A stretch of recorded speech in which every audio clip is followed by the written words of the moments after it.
era yang semakin berkembang ini, teknologi berkembang semakin pesat dan persaingan pun berkembang semakin ketat. Saat ini, tercatat sudah ada lebih dari 900.000 lulusan sarjana yang mengalami pengangguran. Hal ini adalah masa depan yang sangat buruk bagi kita sebagai seorang pelajar, tetapi juga masa depan yang mungkin saja terjadi pada kita. Lantas, bagaimanakah cara kita mengantisipasi hal tersebut? Melatih jiwa kepemimpinan kita sebagai modal untuk membangun usaha adalah salah satu kuncinya, dan saya akan menjelaskannya pada video ini. Assalamualaikum warahmatullahi wabarakatuh. Om Swastiastu, Namo Buddhaya, Salam. Salam kebajikan dan salam sejahtera bagi kita semua. Hai, saya Adelia Nadira Putri dan saya adalah Wakil 2 Ketua OSIS dari SMA Negeri Plus 2 Banyuasin 3. Pada tahun 2014, sudah tercatat ada 400.000 orang lulusan sarjana yang mengalami pengangguran. Pada tahun 2020, angka ini naik menjadi 900.000 orang. Mengapakah hal ini dapat terjadi? Ternyata ada dua sebabnya. Sebab yang pertama adalah perusahaan besar di Indonesia ini masih sangat sedikit. Tercatat hanya ada 22.000 perusahaan besar dan sedang di Indonesia.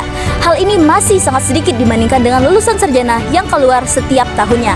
Alasan kedua adalah karena UMKM masih mendominasi perekonomian di Indonesia. Tercatat bahwa 99% dari perekonomian di Indonesia ini masih dikuasai oleh UMKM. Oleh karena itu, agar kita tidak mengalami hal buruk tersebut, kita dapat membangun usaha kita sendiri. Oleh karena itu, sebagai modal utama dan juga faktor krusial dalam membangun modal usaha sendiri, yaitu adalah dengan mengasah skill kepemimpinan kita. Modernisasi menuntut perubahan kepada susunan tatanan kepemimpinan. Saat ini, gaya kepemimpinan tradisional yang berfokus kepada hierarki dan juga otoritas sudah semakin ditinggalkan. Saat ini, orang-orang banyak memilih gaya kepemimpinan modern yang memiliki dua skill utama. Yang pertama adalah skill kognitif dan juga skill sosial yang berguna dalam berkomunikasi. Dan yang kedua adalah skill pemahaman dan juga pengembangan dalam teknologi dan juga digitalisasi. Karena saat ini kita sudah banyak sekali menggunakan teknologi, maka penguasaan dalam teknologi itu penting sekali dimiliki agar kita dapat menjalankan usaha kita dengan baik. Lalu, bagaimanakah cara kita mengembangkan skill kepemimpinan ini? Caranya, kita bisa memulai dengan memimpin hal-hal yang sederhana. Pertama-tama, kita bisa memulai dengan memimpin diri kita sendiri terlebih dahulu dengan cara memanajemen waktu dan juga menentukan tujuan yang akan kita raih. Kemudian, kita juga bisa memulai kepemimpinan dari hal-hal yang sederhana di lingkup sekolah, seperti menjadi seorang ketua kelas, menjadi seorang ketua eskul, atau juga bisa menjadi seorang ketua OSIS.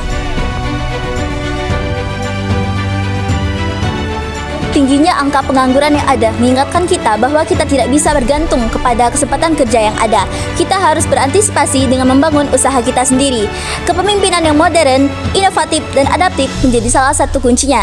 Dengan demikian, kita tidak hanya dapat membangun usaha yang sukses, tetapi kita juga membantu ikut berpartisipasi dalam peningkatan perekonomian Indonesia. Saya Adelia Nadira Putri, sekian, terima kasih. Wassalamualaikum warahmatullahi wabarakatuh.